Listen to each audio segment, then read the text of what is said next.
Atención. Si esta historia te conmueve y te inspira, por favor, dale me gusta a este video, suscríbete a nuestro canal y activa la campanita para no perderte ninguna de nuestras impactantes narrativas. ¿Estás listo para un viaje emocional que te dejará sin aliento? Comenta abajo si te atreves a adentrarte en la oscuridad para encontrar la luz. El veredicto de la exiliada. El imperio de una madre. Mónica Vargas, con 7 meses de embarazo, ya no era el accesorio perfecto para su esposo millonario. Su crimen, un aumento de 15 kilos que vino con la dulce tarea de nutrir a su hijo nonato. Su veredicto, el destierro. Mientras las frías rejas de hierro forjado de su palaciego hogar en el exclusivo barrio de Salamanca, Madrid, se cerraban tras ella, otra mujer ya ocupaba su lugar. Sus zapatos y el jet privado de su marido. Esta no es solo una historia de traición insondable, es la historia de una mujer que quedó sin nada, salvo el feroz amor protector por su bebé. Una mujer que decidió que, de las cenizas de su vida perfecta, no solo se levantaría, sino que construiría un imperio y recuperaría todo. El aire en el ático de lujo con vistas al Parque del Retiro siempre estaba. Siempre, a unos precisos 20 grados Celsius, la temperatura que a Ricardo de la Vega le gustaba. Era una atmósfera que parecía filtrarse hasta los huesos del lugar, una perfección estéril que reflejaba a su dueño. Desde fuera, Ricardo y Mónica de la Vega eran la pareja dorada de la ciudad. Él, un magnate inmobiliario hecho a sí mismo, con una mandíbula tan afilada como su perspicacia para los negocios y una cartera que brillaba con rascacielos y resorts de lujo.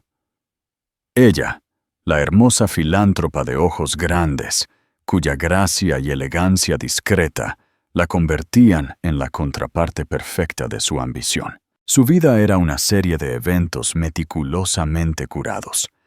Galas en el Teatro Real, veranos en la costa de Marbella, viajes de compras espontáneos a Milán y navidades en las playas bañadas por el sol de las Islas Canarias. Eran clientes habituales en restaurantes como Diver XO y Coque, donde su mesa siempre los esperaba.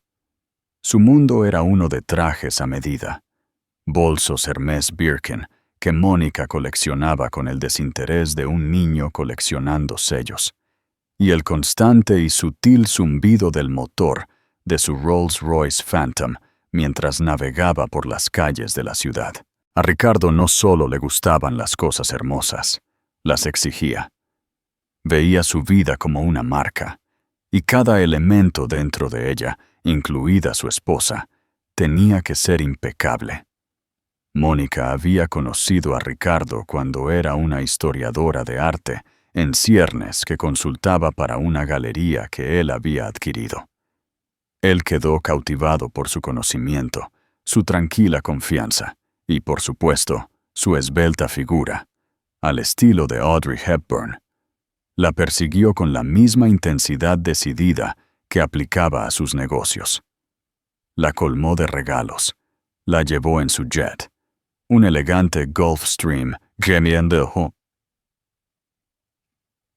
que había bautizado como El Conquistador, y la hizo creer que era el centro de su universo. Ella se enamoró no de la riqueza, sino del hombre que creía que era, decidido, protector y brillante. Se casaron en una suntuosa ceremonia en el Palacio de Liria, un evento de cuento de hadas que fue la comidilla de las páginas de Sociedad durante meses. Durante los primeros 3 años, el cuento de hadas se mantuvo. Mónica aprendió a navegar por sus estados de ánimo, su obsesión por el control y su necesidad casi patológica de orden. Organizó sus hogares, el ático, la finca de Marbella, el chalet de Sierra Nevada, con precisión militar. Ofreció cenas impecables, encantó a sus socios comerciales y nunca, jamás, tuvo un pelo fuera de lugar. Era, en todo sentido, la señora de la Vega, un reflejo perfecto de su éxito. La primera señal de una grieta en su jaula dorada llegó con las 2 líneas rosadas en una prueba de embarazo. Mónica estaba eufórica. Había anhelado un hijo, una calidez para llenar los espacios a veces solitarios de sus enormes casas. Cuando se lo dijo a Ricardo, al principio estaba extasiado. Un hijo y heredero del imperio de la Vega era la única adquisición que aún no había hecho. Un niño, por supuesto, había declarado, sirviendo 2 copas de Dom Perignon Vintage, empujando una hacia ella antes de retirarla. «Oh, claro, no para ti. Te conseguiré un poco de sidra espumosa. Tendremos que planificar la habitación del bebé. Quiero lo mejor. Muebles italianos, murales pintados a mano. Nada es demasiado bueno para mi hijo». La alegría, sin embargo, duró poco. Comenzó a agriarse a medida que el cuerpo de Mónica empezó a cambiar. El primer trimestre fue un borrón de náuseas matutinas que la dejaron pálida y exhausta. La paciencia de Ricardo se agotó. «¿Sigues enferma?», preguntaba, su tono teñido de fastidio, mientras se abrochaba el puño de su reloj Richard Mille. «Necesitas controlar esto, Mónica. Tenemos el evento benéfico de la fundación el viernes. No puedes aparecer con esa cara». Ella lo intentó.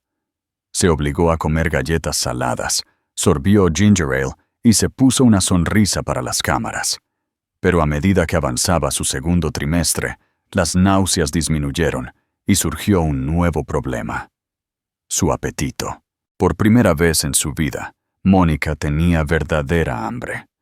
La dieta cuidadosamente controlada de ensaladas y pescado a la plancha que había mantenido su figura de talla 0 ya no era suficiente. Ansiaba pasta, pan, las mismas cosas a las que Ricardo siempre se había referido como relleno. Y con los antojos llegó el peso. Un suave redondeo de su vientre al principio, que Ricardo encontró novedoso. Colocaba una mano posesiva sobre él en las fiestas, un patriarca orgulloso en espera. Pero luego sus caderas comenzaron a ensancharse, su rostro perdió su cualidad afilada y angular, y sus senos se hincharon. Los comentarios comenzaron sutilmente. «¿Estás segura de que necesitas una segunda ración, cariño? Piensa en el bebé», decía, una sonrisa encantadora en sus labios, que no llegaba a sus ojos fríos y evaluadores. «Esos pantalones parecen un poco ajustados. Quizás deberíamos pedirle a tu estilista que traiga algunas prendas más cómodas, ropa de maternidad, pero algo elegante, por supuesto». Mónica intentó ignorarlo. El embarazo era un proceso natural. Las mujeres ganaban peso. Era por su hijo, su futuro heredero. Pero los comentarios de Ricardo se hicieron más frecuentes, más directos. La observaba comer, su mirada crítica, haciéndola sentir glotona y avergonzada por nutrir a su propio hijo. Una noche, mientras se preparaba para una cena en el restaurante Ramón Freixa, se paró frente al espejo de cuerpo entero en su vestidor. Tenía 5 meses de embarazo, y un suave e innegable bulto empujaba contra la seda de su vestido hecho a medida. Sintió una oleada de amor por la vida dentro de ella, una patada que la hizo jadear con una tranquila alegría. Ricardo entró, ajustándose la pajarita. Se detuvo y la miró fijamente en el reflejo. Su rostro, generalmente una máscara de control frío, se torció en una expresión de genuino disgusto. «Dios mío, Mónica», dijo, las palabras afiladas como fragmentos de vidrio. «Mírate, te estás descuidando por completo». La alegría que había sentido momentos antes se evaporó, reemplazada por un frío pavor. «Ricardo, estoy embarazada. Se supone que debo aumentar de peso. El médico dice que estoy perfectamente sana. No me importa lo que diga el médico, espetó, acercándose a ella. No le tocó el vientre. En cambio, le pellizcó la carne de la cintura. Esto es simplemente descuidado. Me casé con una pura sangre, no con una yegua de cría. Tienes que mantener ciertos estándares. Las lágrimas le picaron los ojos. ¿Cómo puedes decir eso? Este es nuestro bebé. ¿Y crees que nuestro bebé quiere una madre que se vea así? Eres una extensión de mí, mi amor. Cuando la gente te mira, están mirando mi juicio, mi gusto. Y ahora mismo, lo que veo es una falta de disciplina. Las palabras la golpearon con fuerza física. No se trataba de su salud o la del bebé. Se trataba de su imagen. Ella era una pintura que él había comprado. Y ahora, a sus ojos, el lienzo se estaba deformando. Los siguientes 2 meses fueron un descenso a un infierno silencioso y privado. Ricardo la puso a dieta estricta, supervisada por su chef privado. Programó sesiones obligatorias con un entrenador personal especializado en contención prenatal. La pesaba no en la privacidad de su baño, sino en el gimnasio de casa, marcando el número en una pizarra como si fuera una acción en quiebra. Su aumento de peso se ralentizó, pero no se detuvo. Estaba gestando un ser humano, y su cuerpo estaba haciendo lo que estaba diseñado para hacer. Pero cada kilo era un nuevo fracaso a los ojos de Ricardo. Dejó de tocarla. La mano posesiva en su vientre había desaparecido. Dormía en el extremo opuesto de su cama king size, un abismo de sábanas frías entre ellos. Su vida social disminuyó. Él ponía excusas para asistir a eventos solo, alegando que ella necesitaba descansar. En realidad, Mónica sabía que él se avergonzaba de ser visto con ella. La pareja dorada estaba empañada. El aislamiento era asfixiante. Sus amigos eran sus amigos. Su mundo, su mundo. ¿A quién podía recurrir? Admitir la verdad de que su esposo millonario la estaba matando de hambre, pesándola como ganado, le parecía una locura. Nunca lo creerían. Solo veían al encantador y exitoso Ricardo de la Vega, el hombre que donaba a hospitales y financiaba orfanatos. No veían al tirano que reinaba dentro de las impolutas paredes de su ático. Comenzó a notar un nuevo nombre que aparecía en su teléfono, una notificación que parpadeaba y se descartaba con un movimiento de su pulgar. Clara. Cuando una vez preguntó casualmente quién era, él le lanzó una mirada que congeló la pregunta en sus labios. «Una asociada de negocios», dijo bruscamente. «No te entrometas». Pero Mónica vio los mensajes de texto a altas horas de la noche, las sonrisas astutas que le dedicaba a su teléfono cuando creía que ella no estaba mirando. Una búsqueda rápida en Instagram reveló la verdad. Clara Soler era una modelo e influencer. Todo piernas largas, curvas realzadas quirúrgicamente y un puchero permanentemente vacío. Su feed era un monumento al narcisismo. Fotos en bikini en lugares exóticos, copas de champán en manos perfectamente cuidadas y subtítulos llenos de filosofía vacía. Era todo lo que Mónica no era: descarada, artificial y descaradamente transaccional. Y Mónica notó, con el corazón encogiéndose, que era una talla .0, el accesorio perfecto e inmutable. Mónica tenía ahora 7 meses de embarazo. Había ganado 15 kilos, un número que Ricardo recitaba con el mismo disgusto que podría usar para una pérdida catastrófica en los negocios. El amor que una vez sintió por él se había marchitado, reemplazado por el miedo y un resentimiento creciente y latente. Ya no solo luchaba por su propia dignidad, Luchaba por la salud de su hijo nonato. Comenzó a escabullirse para comer, escondiendo barritas de cereales en su armario y comiendo chocolate en el baño como una adolescente culpable. La vergüenza era inmensa, pero la necesidad primordial de nutrir a su bebé era más fuerte. El cuento de hadas había terminado.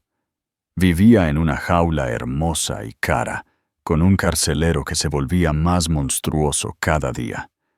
No lo sabía aún, pero la puerta de esa jaula estaba a punto de abrirse de golpe, no hacia la libertad, sino hacia un abismo frío e implacable.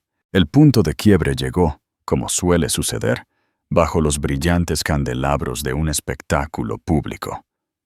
Era la gala anual de recaudación de fondos para la Fundación Infantil de Madrid, un evento que los de La Vega habían presidido durante los últimos 2 años. Este año, Ricardo había intentado librarse. «No estás en condiciones de ser vista, Mónica», había declarado, no preguntado, una semana antes del evento. Estaba revisando informes de acciones en su tableta, sin siquiera molestarse en mirarla. Ella estaba sentada en la chaise longue de su dormitorio, con los tobillos hinchados apoyados en una almohada. «Es para la Fundación Infantil, Ricardo», respondió, su voz firme a pesar del temblor en sus manos. «Estoy en la junta. No aparecer sería un escándalo. La gente hablará». «Que hablen», se burló. «Mejor que especulen a que vean esto». Hizo un vago gesto despectivo en su dirección. Una chispa de desafío, largamente dormida, se encendió dentro de ella. «Voy a ir», dijo, su voz más firme esta vez. «Tengo un vestido. Ha sido ajustado. Me veré perfectamente aceptable». Ricardo finalmente levantó la vista de su tableta, sus ojos entrecerrados en rendijas heladas. «Bien», siseó. «Pero si me avergüenzas, Mónica, te juro que habrá consecuencias». La noche de la gala, una tensión palpable llenaba el ático. Mónica había pasado horas con su equipo de peluquería y maquillaje, quienes hicieron milagros para darle un brillo radiante, contorneando hábilmente su rostro para minimizar la redondez inducida por el embarazo. El vestido era de terciopelo verde esmeralda, diseñado a medida por el atelier de Balenciaga para ser elegante y favorecedor. Caía sobre su vientre de 7 meses, una declaración de maternidad majestuosa en lugar de una concesión a ella. Por un momento fugaz, al mirarse en el espejo, sintió un destello de su antiguo yo, una mujer de gracia y poder. El destello murió en el momento en que Ricardo la vio. Salió de su vestidor, resplandeciente en un esmoquín de Tom Ford, y se detuvo en seco. No dijo una palabra. Simplemente dejó que sus ojos recorrieran su figura, desde su cabello cuidadosamente peinado hasta la hinchazón de su vientre, y su labio se curvó en una mueca silenciosa. Fue más devastador que cualquier insulto que pudiera haberle lanzado. El viaje al Palacio de Cibeles en Madrid fue silencioso y frío. Mónica miró las luces de la ciudad, su mano descansando protectoramente sobre su estómago, donde su bebé pateaba suavemente, ajeno a la tormenta que se gestaba afuera. Hicieron su entrada entre un aluvión de flashes de cámaras y saludos aduladores. Ricardo se puso su máscara pública con facilidad. Sonrió, estrechó manos y colocó un brazo posesivo alrededor de la cintura de Mónica, tirándola cerca.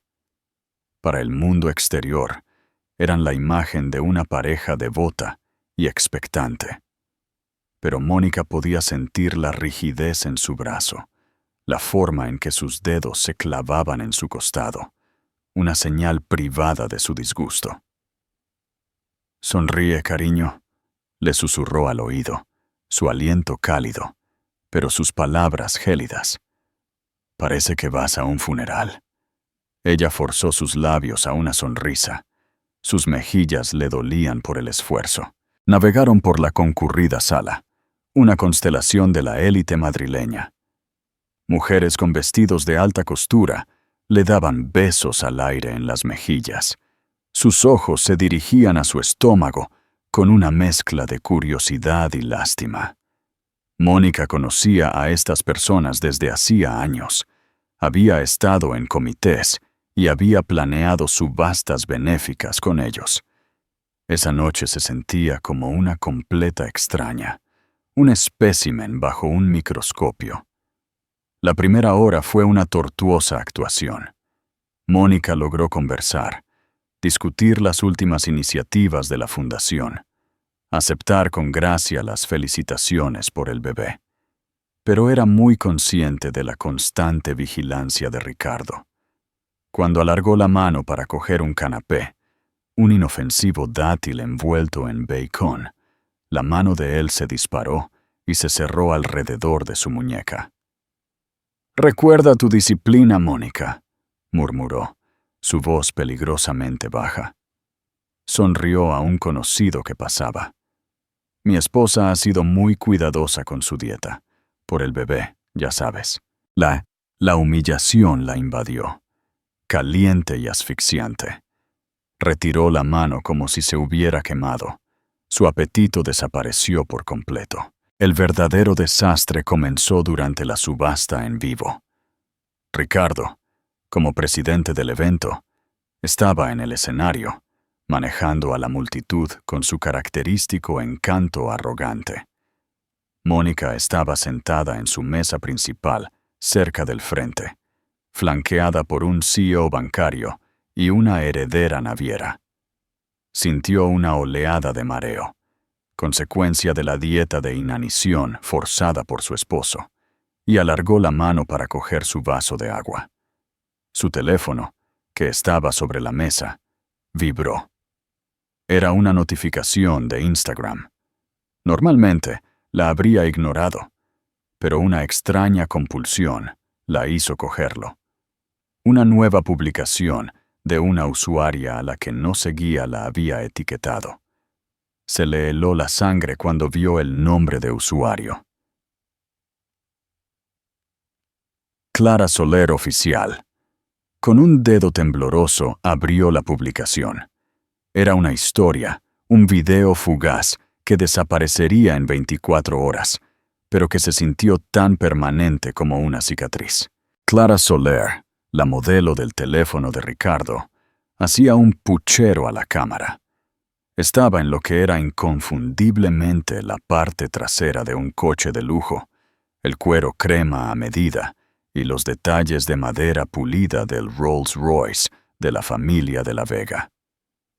El video estaba filmado desde un ángulo bajo, mostrando su escote en un vestido ajustado y revelador.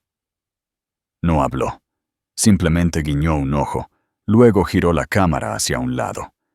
Durante una fracción de segundo, la manga del esmoquín de un hombre apareció a la vista. Un esmoquín de Tom Ford, idéntico al que Ricardo llevaba en el escenario, a menos de 15 metros de distancia. El pie de foto era una sola palabra burlona: pronto. Y en la publicación estaban etiquetadas dos cuentas: Ricardo de la Vega y a Mónica de la Vega. El aire se le escapó de los pulmones a Mónica. Esto no era solo una aventura, esto era una declaración de guerra. Clara no solo había publicado esto para sus seguidores, se lo había enviado directamente a Mónica. Una flecha envenenada digital, dirigida directamente a su corazón, en medio del evento principal de su esposo. El momento era malicioso, diseñado para el máximo impacto, para la máxima humillación. Era un juego de poder, un movimiento para mostrarle a Mónica que estaba siendo reemplazada y que la mujer que la reemplazaba ya estaba en su coche, en su vida. Mónica sintió que la habitación se inclinaba.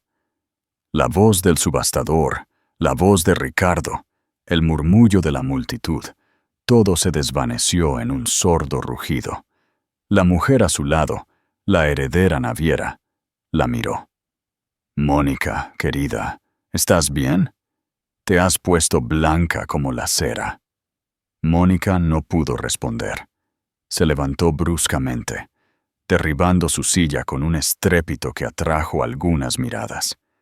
Tenía que salir. Tenía que respirar. Dando la espalda al escenario donde su esposo subastaba una semana de estancia en su villa de Marbella, huyó. Tropezó por los laberínticos pasillos del histórico edificio. Su vestido de terciopelo se sentía como un peso de plomo. Encontró una salida lateral desierta y la abrió, saliendo al aire frío y húmedo de un callejón del centro de Madrid. El hedor a basura y cerveza rancia era un contraste grotesco con el aire perfumado del salón de baile. Se apoyó contra la fría pared de ladrillo, jadeando, su corazón golpeando contra sus costillas. La traición era algo físico, un peso aplastante en su pecho. No era solo la infidelidad, era la audacia, la crueldad, la naturaleza pública de todo. Este fue un ataque coordinado, y ella supo con una certeza nauseabunda que Ricardo era parte de él. La manga del esmoquín no fue una coincidencia. Clara era su invitada, escondida en algún lugar esperando. Minutos después, la pesada puerta volvió a abrirse. Era Ricardo. La encantadora máscara había desaparecido, reemplazada por un rostro desfigurado por la furia pura. «¿Qué demonios crees que estás haciendo?», escupió, avanzando hacia ella. «Te vas en medio de mi discurso. Montas una escena.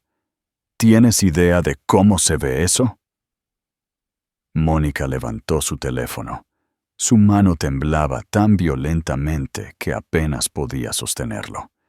Le mostró la publicación de Clara. «Esto, Ricardo, esto es lo que estoy haciendo. ¿Quién es ella? ¿Y por qué está en nuestro coche, etiquetándome en las redes sociales?». Él miró el teléfono y su expresión no cambió. No hubo sorpresa, ni negación. Solo un fastidio frío y duro. «Su nombre es Clara», dijo como si explicara un tedioso detalle de negocios. «Y estás exagerando». «¿Exagerando?».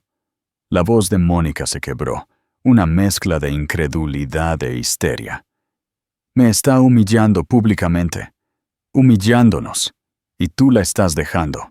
«Ella es parte de mi vida ahora, Mónica», dijo, su voz bajando a un tono escalofriantemente tranquilo. «Es hora de que lo aceptes. Mírate». Hizo un gesto a su cuerpo con abierto desprecio. «Te has convertido en una carga, una vergüenza. Eres emocional. Estás hinchada. No eres la mujer con la que me casé». Cada palabra fue un martillazo. «Estoy llevando a tu hijo», chilló, el sonido resonando en el estrecho callejón. «No te atrevas a usar eso como excusa». Él rugió. Su compostura finalmente se rompió. «¿Crees que eso te da rienda suelta para convertirte en esta vaca? Te di todo, Mónica, una vida perfecta. Y todo lo que tenías que hacer era cumplir tu parte del trato. Tenías que ser hermosa. Ni siquiera pudiste hacer eso». La crueldad cruda y sin filtros de sus palabras finalmente rompió su shock y su dolor, reemplazándolos con una rabia blanca y ardiente. «¿El trato?», susurró, su voz temblaba de furia. «¿Era ese el trato, Ricardo? Ser tu muñeca bonita, silenciosa y anoréxica, ser un objeto en tu estante que podías desechar en el momento en que mostrara una sola imperfección?» «¡Sí!», gritó, su rostro a centímetros del suyo. «Ese fue el trato, y tú lo rompiste». Se dio la vuelta para volver adentro. «Arréglate y vuelve a la mesa. Discutiremos tu futuro más tarde». Pero Mónica no se movió. El hechizo se había roto. El hombre al que había amado la vida que había vivido. Todo era una mentira bellamente construida y aplastante para el alma. Miró la puerta cerrada, los sonidos amortiguados de aplausos filtrándose. Él había regresado a su multitud adoradora, dejándola en la inmundicia del callejón. Ya no estaba solo en una jaula, estaba siendo expulsada de ella. Y mientras las primeras gotas de una lluvia fría comenzaban a caer, supo que la discusión sobre su futuro no sería una negociación. Sería una sentencia. El viaje a casa fue un silencioso cuadro de inminente perdición. Ricardo se sentó en la parte delantera con el conductor, su espalda recta como una tabla, negándose incluso a reconocer su presencia. Mónica se acurrucó en el espacioso asiento trasero del Rolls Royce, el mismo coche en el que había estado Clara hacía solo unas horas, sintiendo un escalofrío que no tenía nada que ver con el aire de la noche. Se sentía contaminada, una intrusa en su propia vida. Los lujosos asientos de cuero parecían burlarse de ella, un recordatorio de un mundo al que ya no pertenecía. Cuando llegaron a su ascensor privado que conducía directamente al ático, Ricardo finalmente habló. Su voz estaba desprovista de toda emoción, plana y definitiva. «Prepara una maleta», dijo, sin mirarla mientras se dirigía al bar y se servía un gran whisky.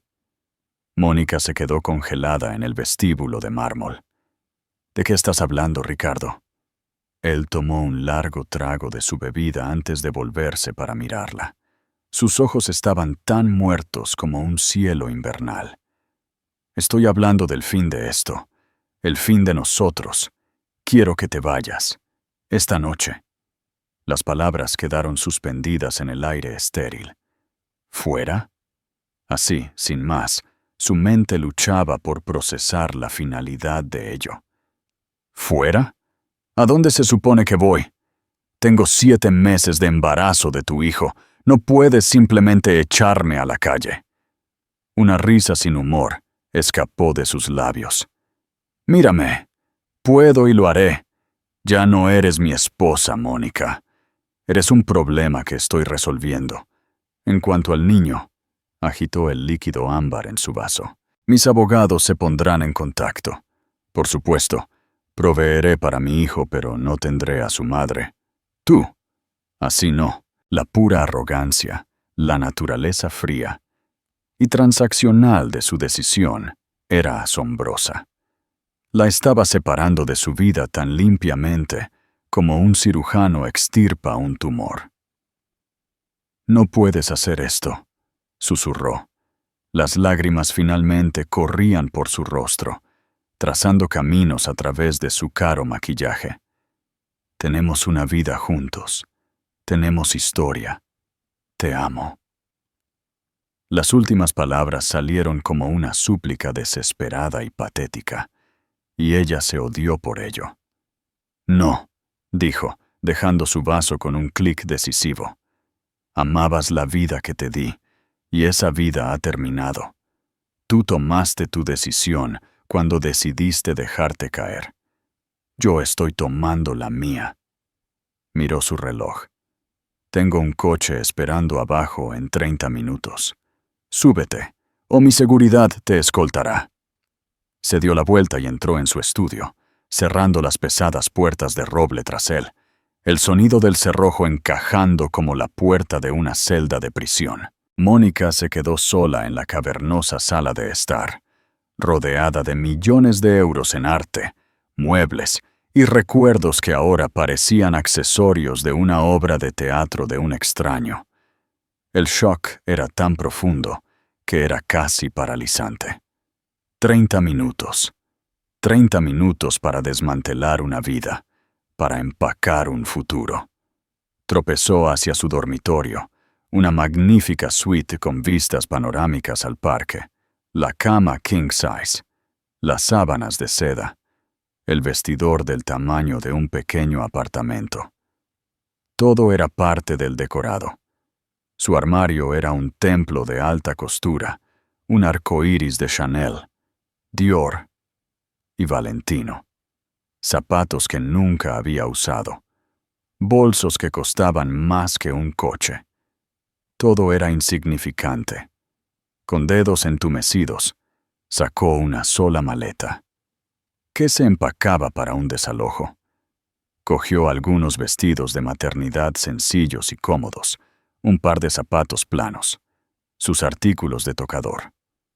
Vio el vestido de terciopelo esmeralda de la gala arrugado en una silla, un triste símbolo descartado de su humillación final. Lo dejó allí. Sus ojos se posaron en el joyero de su tocador. Dentro yacían el impresionante anillo de compromiso de diamantes de 10 quilates que Ricardo le había puesto en el dedo, el collar de zafiros que le había regalado en su primer aniversario, las perlas, las esmeraldas. Por un momento, una urgencia rencorosa surgió en ella de meterlos todos en su bolso. Valían una fortuna, pero la idea le revolvió el estómago. No eran regalos de amor, eran inversiones, parte del precio de poseerla. Cerró el joyero de golpe. No se llevaría nada que la atara a él. Su mano, en cambio, fue a una pequeña caja de madera gastada escondida en un cajón.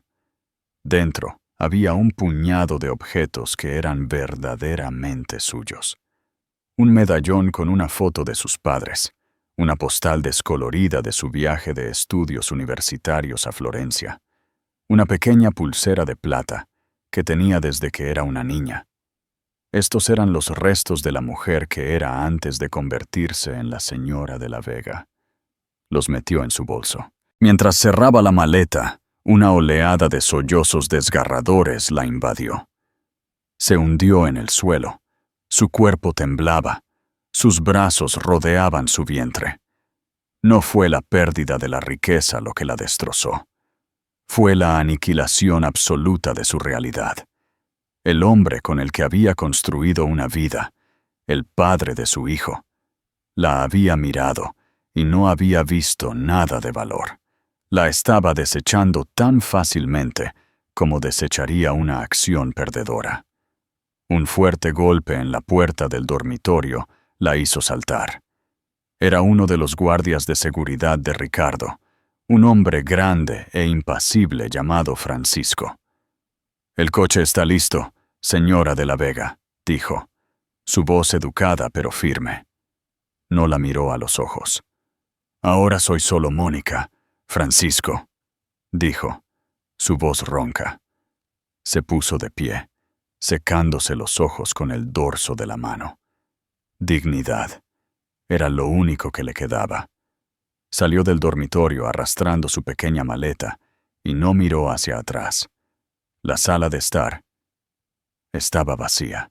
Ricardo ni siquiera le concedió la cortesía de una última despedida.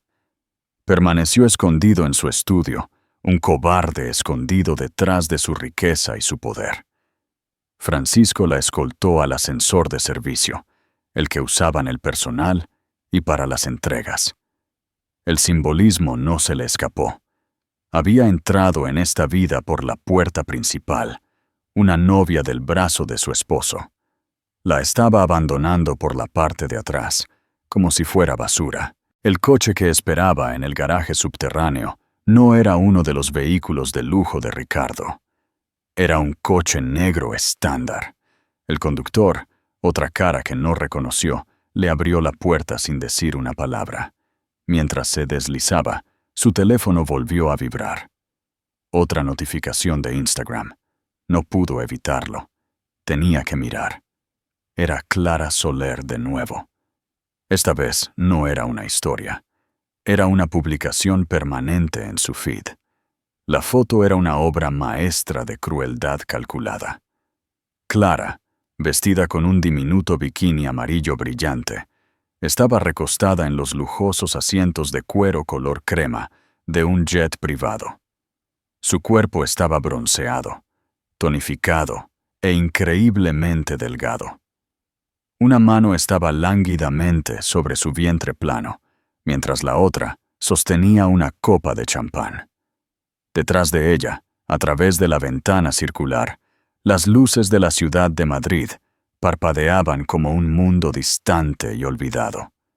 Cualquiera que hubiera visto una foto de Ricardo de la Vega conocía su jet. Era inconfundiblemente el conquistador. Pero fue el pie de foto lo que asestó el golpe final y fatal. Arriba, arriba y lejos. Viaje espontáneo a Marbella para celebrar un nuevo comienzo. Fuera lo viejo, dentro lo nuevo. Actualizada, la vida es buena sin equipaje. El hashtag sin equipaje era una puñalada deliberada y cruel.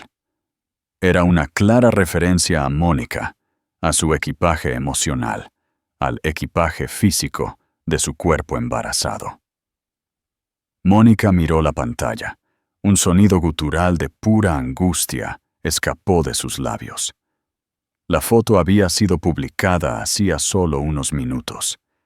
Mientras ella era arrojada a la calle, su reemplazo estaba abordando el jet de su esposo, dirigiéndose a su casa de vacaciones, brindando por un futuro que se suponía que era suyo. Ricardo ni siquiera había esperado a que ella se fuera. La traición fue tan rápida, tan completa, que fue casi surrealista. No solo había seguido adelante, había orquestado una transición impecable y brutal, asegurando que su vida de perfección continuara sin la menor interrupción. El coche salió del garaje y se adentró en las calles mojadas por la lluvia de la ciudad. Mónica miró su propio reflejo en la ventana, un rostro pálido y empapado de lágrimas, una mujer con una sola maleta y un bebé en camino, arrojada a la noche. Luego volvió a mirar el teléfono, la imagen de la amante bronceada y en bikini en el jet privado. El dolor por un momento fue un infierno físico que amenazaba con consumirla por completo. Pero luego algo más comenzó a parpadear en las brasas. Una pequeña chispa de algo frío, duro y furioso. Él la había llamado una carga, una vergüenza. Equipaje. La había desechado. Había olvidado una cosa crucial. Este equipaje que había desechado tenía un latido. Dos, de hecho. El suyo propio y el fuerte y constante del niño acurrucado dentro de ella. Y el amor de una madre, se estaba dando cuenta, podía ser la fuerza más peligrosa del mundo. Él le había quitado la vida, pero le había dado una razón para luchar. Y mientras el coche se alejaba en la oscuridad, dejando atrás la brillante aguja de su antiguo hogar, Mónica Vargas hizo un voto silencioso a su hijo nonato. Volverían, y no pedirían permiso. Tomarían lo que era suyo. La guerra no había terminado. Acababa de comenzar. Las primeras 24 horas fueron una caída libre a través de una desorientadora niebla de desesperación e incredulidad. El coche anónimo depositó a Mónica en la acera de un hotel Emperador en el centro de Madrid, un monumento a la funcionalidad beige. El conductor no la ayudó con su única maleta. Simplemente abrió el maletero y se alejó a toda velocidad, cortando su último vínculo con el mundo que una vez conoció. El vestíbulo era un mar de tonos neutros que olían ligeramente a limpiador industrial y al café quemado de viajeros cansados. Era limpio, eficiente y completamente desprovisto de alma. Un contraste crudo y brutal con los arreglos florales a medida y la elegancia silenciosa de su antiguo hogar. Registrarse se sintió como una experiencia surrealista, fuera del cuerpo. Mientras el indiferente recepcionista tecleaba en su teclado, Mónica miró su propio reflejo en el latón pulido del mostrador de registro. Su rostro estaba pálido e hinchado, sus ojos enrojecidos por el llanto. Su vestido de maternidad de alta costura ahora parecía absurdamente fuera de lugar. Dio su apellido de soltera, Mónica García, y el nombre le sonó extraño en la lengua, un fantasma de una vida pasada. Pagó una sola noche con la tarjeta de crédito de emergencia que había guardado de su vida anterior a Ricardo. Sus dedos temblaban mientras la deslizaba por el mostrador, rezando para que no fuera rechazada. La habitación era asfixiantemente pequeña. Una cama doble con un edredón rígido y estampado. Un escritorio de madera oscura marcado con los anillos de los vasos de otras personas. Y una sola ventana que ofrecía una vista lúgubre de una pared de ladrillo manchada de hollín. El aire era denso con un frío rancio y reciclado. Este era el abismo. Se hundió en el borde de la cama. El colchón gimió bajo su peso, y la pura totalidad de su caída en desgracia se estrelló sobre ella. Justo la noche anterior, había dormido en sábanas de hilo en un ático que flotaba sobre las luces de la ciudad. Esa noche su mundo se había reducido a esta caja estéril de 3 metros. Era una exiliada, una no persona.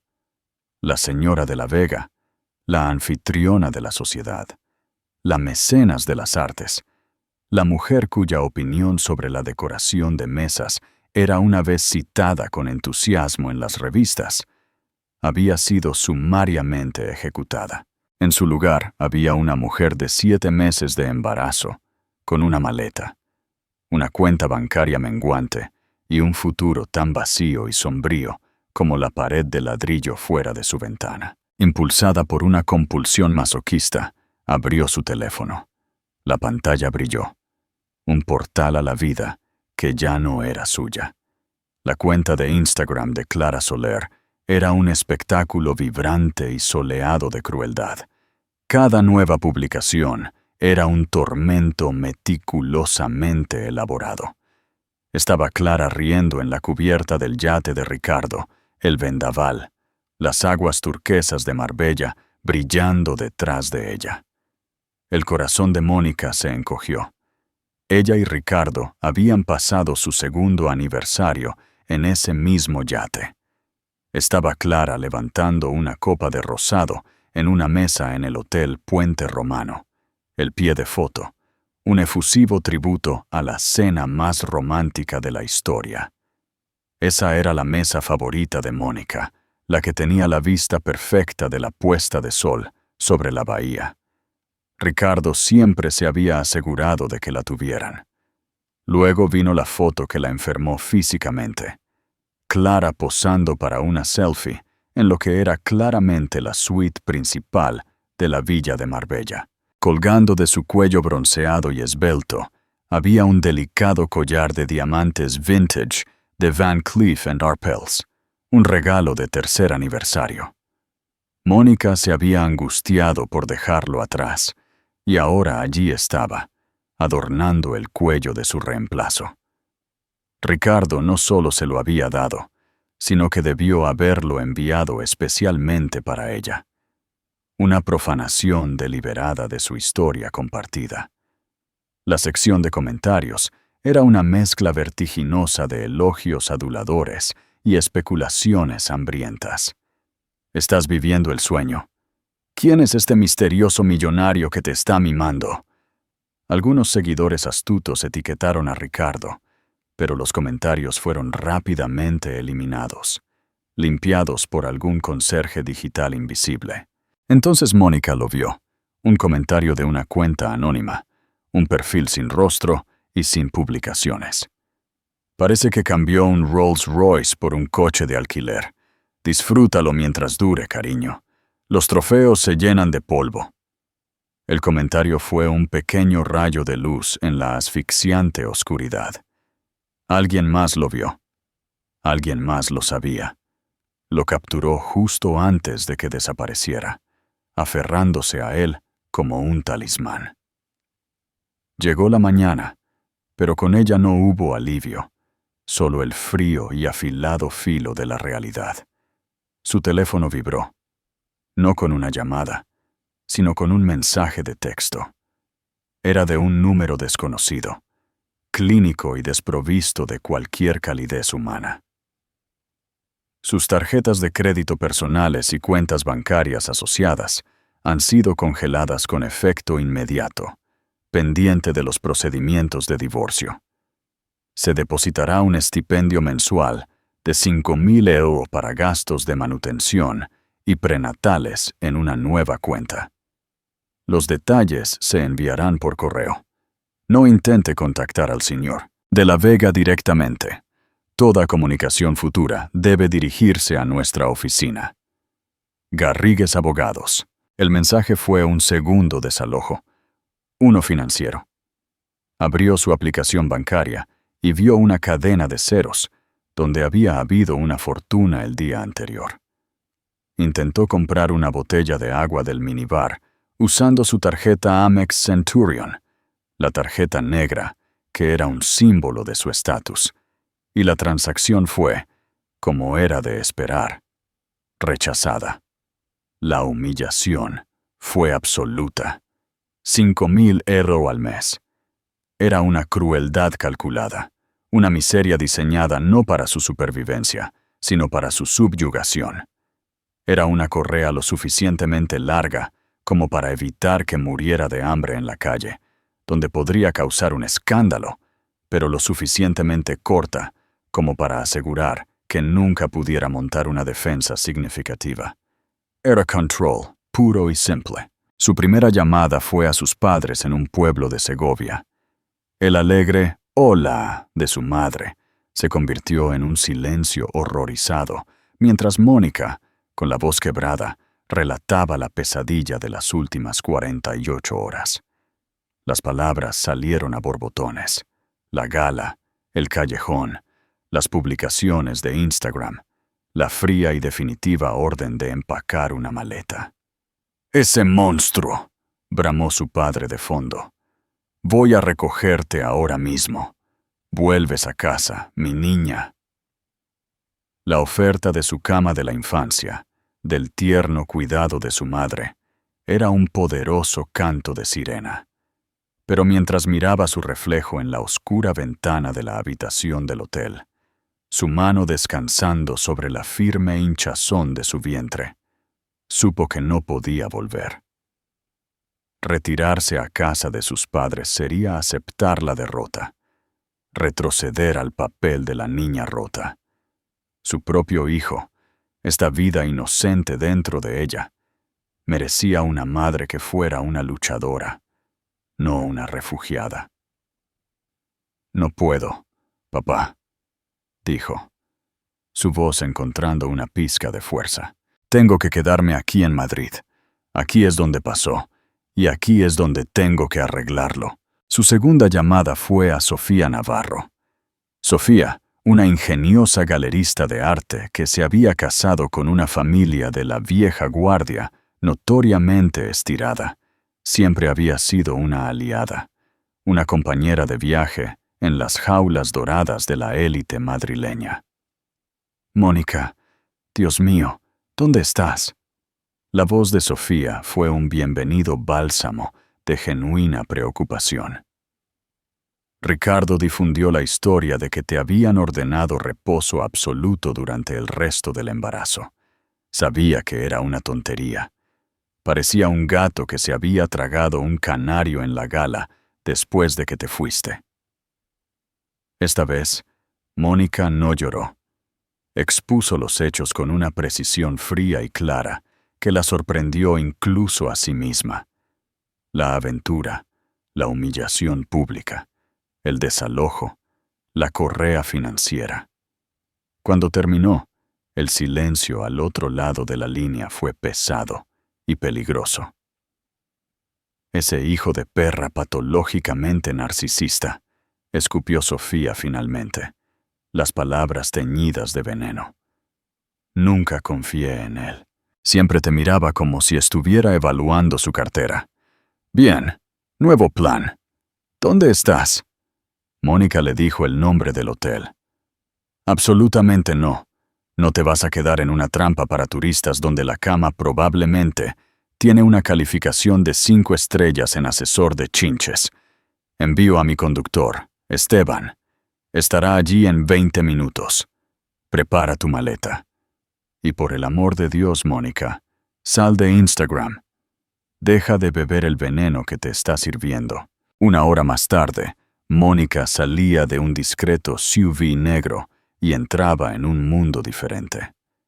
Sofía no la había llevado a su propio y extenso apartamento en el barrio de Salamanca, sino a un encantador apartamento con jardín privado en una calle arbolada del barrio de La Latina.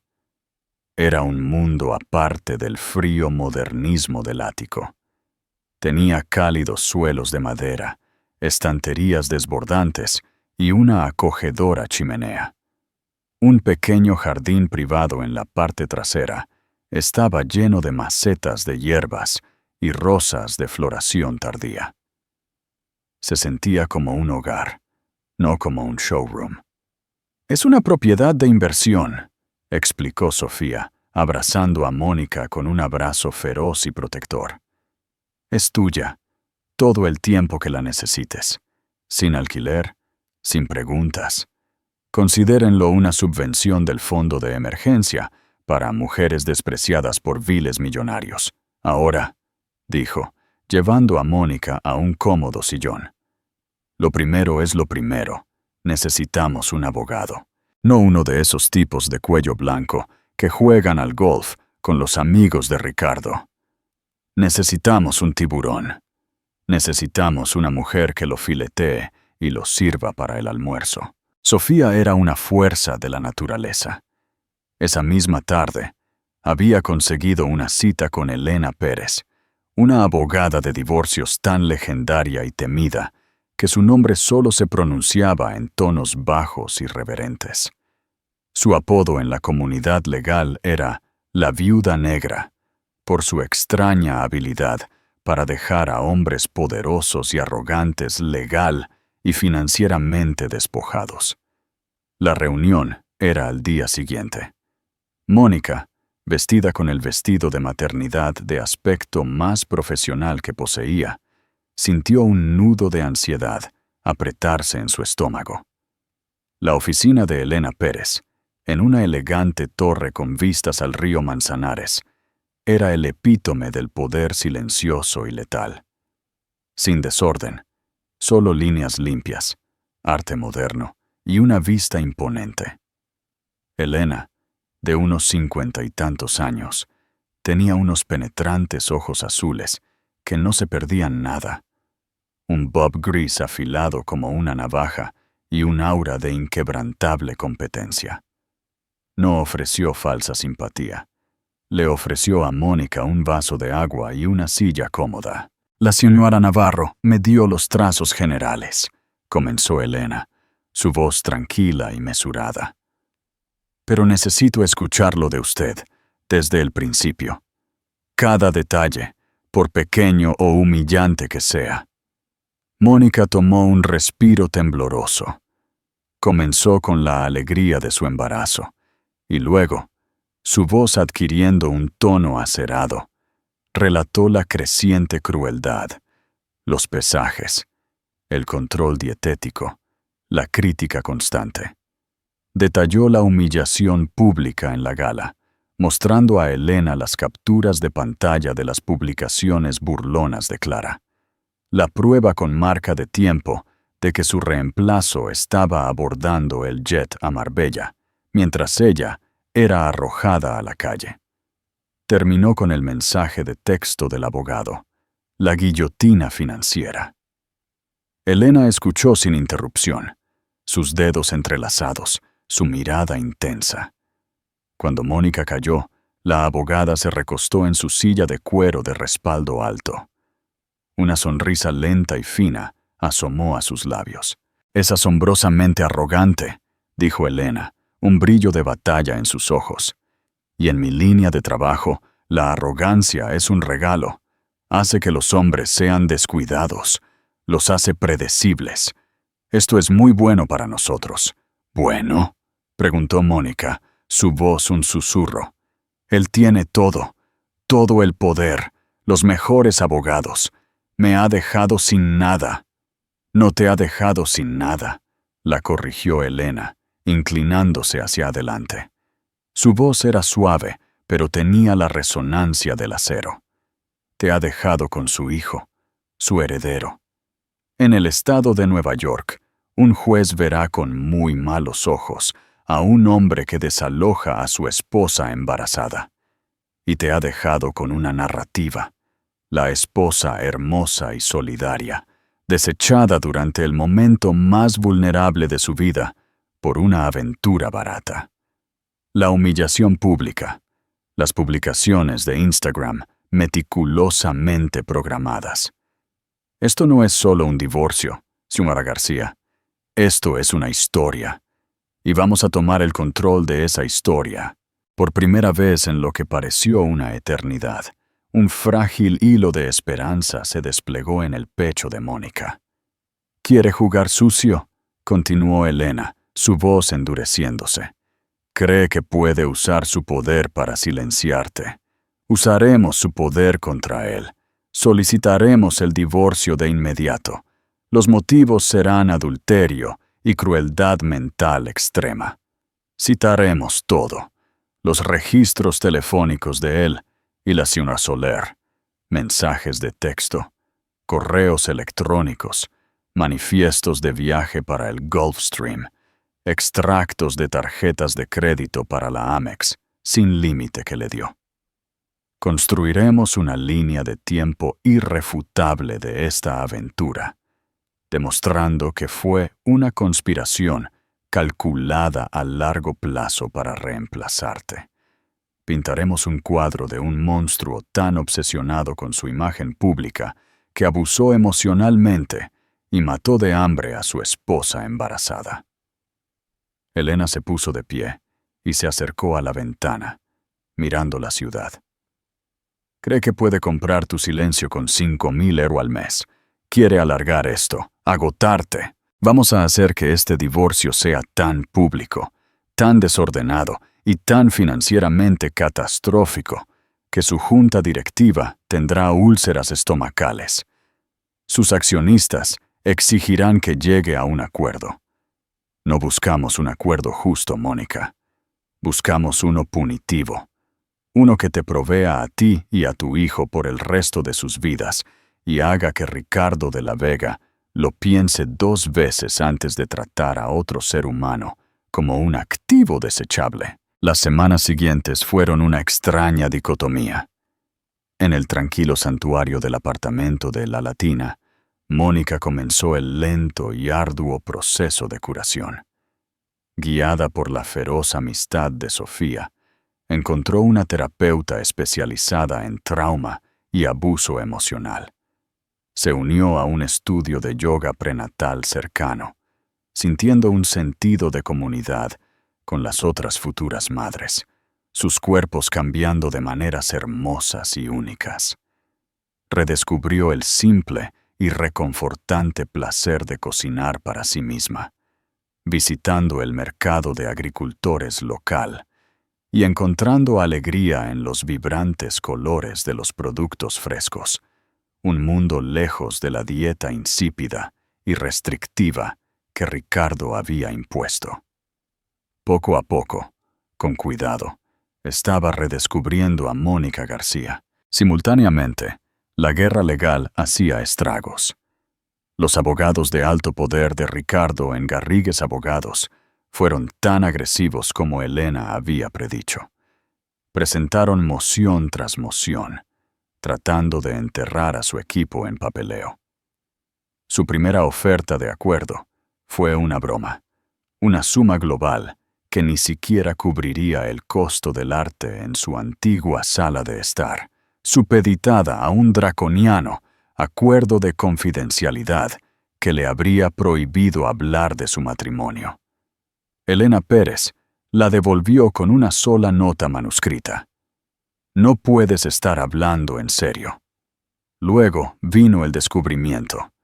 El equipo de contadores forenses e investigadores de Elena fue implacable y encontraron oro. Mensajes de texto entre Ricardo y Clara que eran más condenatorios de lo que Mónica podría haber imaginado. Ricardo quejándose de la carga hinchada y sus quejas interminables. Clara y Ricardo bromeando abiertamente sobre el momento perfecto del incidente de la gala, planificándolo como una campaña de marketing. Encontraron recibos del apartamento de Miami, de lujosos regalos, de vacaciones secretas que se habían extendido durante más de un año. Todo estaba allí. La prueba. El dolor de leerlo fue inmenso, pero fue eclipsado por una profunda y clarificadora vindicación. No estaba loca. Todo era real. Armado con esta evidencia, el equipo de Elena comenzó a contraatacar, no solo en los tribunales, sino en el tribunal de la opinión pública. Detalles anónimos cuidadosamente seleccionados se filtraron a columnistas de chismes veteranos. La narrativa comenzó a cambiar. La historia inicial de un multimillonario que cambiaba por una modelo más joven fue reemplazada por susurros de crueldad impactante. La frase «abusó de su esposa embarazada» comenzó a aparecer en los titulares. Clara Soler, una vez la victoriosa triunfadora, vio cómo los comentarios en su feed de Instagram pasaban de la adoración a la vituperación. Su imagen cuidadosamente curada se estaba desmoronando. Ricardo, acostumbrado al control absoluto, estaba apoplético. Su ejecución limpia y rápida de su matrimonio se había convertido en una sangrienta guerra pública. Las acciones de su empresa, una vez impermeables, sufrieron un pequeño pero notable golpe. La marca de Ricardo de la Vega se estaba volviendo tóxica. Una fría tarde de otoño, mientras Mónica regresaba a casa de su clase de yoga, sintiendo un momento de paz genuina, lo vio. Estaba apoyado en un Mercedes negro, aparcado justo enfrente de su edificio de apartamentos, su rostro marcado por una furia y un agotamiento que nunca antes había visto. Se le cortó la respiración, pero el viejo miedo había desaparecido, reemplazado por una calma fría y constante. Ella siguió caminando, su mano apoyada en su vientre. «Mónica», la llamó, su voz tensa. «Necesitamos hablar». Ella no se detuvo. «No tenemos nada de qué hablar, Ricardo. Si quieres comunicarte, puedes hablar con mi abogada». Él se movió rápidamente, bloqueando su camino y agarrándola del brazo. «Esto ha ido demasiado lejos. Las filtraciones, los periódicos. Estás tratando de arruinarme». Ella se detuvo y lentamente miró su mano, que apretaba su brazo. Luego levantó la mirada para encontrarse con la suya. Sus ojos eran claros y directos. «Mechema, me echaste de nuestra casa mientras llevaba a tu hijo», dijo, su voz tranquila pero inquebrantable. «Permitiste que tú, en público, me provocara y humillara. Me cortaste financieramente e intentaste borrarme de mi propia vida. No te atrevas a hablarme de arruinar a la gente». Su rostro cayó, su arrogancia momentáneamente perforada por la simple e inexpugnable verdad de sus palabras. Ella le quitó el brazo con una finalidad que lo sobresaltó. «Tú te hiciste esto a ti mismo», dijo, rodeándolo. «Ahora, si me disculpas, necesito descansar. Es lo mejor para tu hijo». Entró en su edificio sin mirar atrás, dejándolo solo en la acera que oscurecía. Por primera vez en su vida, meticulosamente curada, Ricardo de la Vega parecía total y completamente derrotado. La dinámica de poder había cambiado irrevocablemente. Él había iniciado un incendio seguro de que ella sería consumida por las llamas. Nunca se había imaginado que ella emergería de ellas, no quemada, sino forjada en algo más fuerte de lo que él jamás podría comprender. El viaje de Mónica de esposa desechada a símbolo de resiliencia cautivó a la ciudad. Su historia no era solo sobre un matrimonio que se desmoronaba. Era un poderoso testimonio de la fuerza de una mujer frente a una crueldad inimaginable y una humillación pública. Transformó su dolor en poder, su desesperación en determinación. Mientras el imperio cuidadosamente construido de Ricardo comenzaba a mostrar profundas e irreparables grietas bajo el peso de su propia arrogancia y el escándalo público, Mónica se centró en construir una nueva vida, una de autenticidad, fuerza y, lo más importante, amor por su hijo que pronto nacería. Su lucha era por algo más que un acuerdo. Era por su identidad, su futuro y por el derecho a definir su propio valor más allá de la sombra de un hombre poderoso. ¿Qué crees que es la justicia definitiva en una historia como esta? Déjanos tus pensamientos en los comentarios a continuación. Si la historia de fuerza y transformación de Mónica resonó contigo, por favor, dale me gusta a este video. Compártelo con alguien que necesite recordar su propio poder interior. Y no olvides suscribirte y activar la campanita de notificaciones. No querrás perderte las consecuencias y el capítulo final de este increíble drama de la vida real.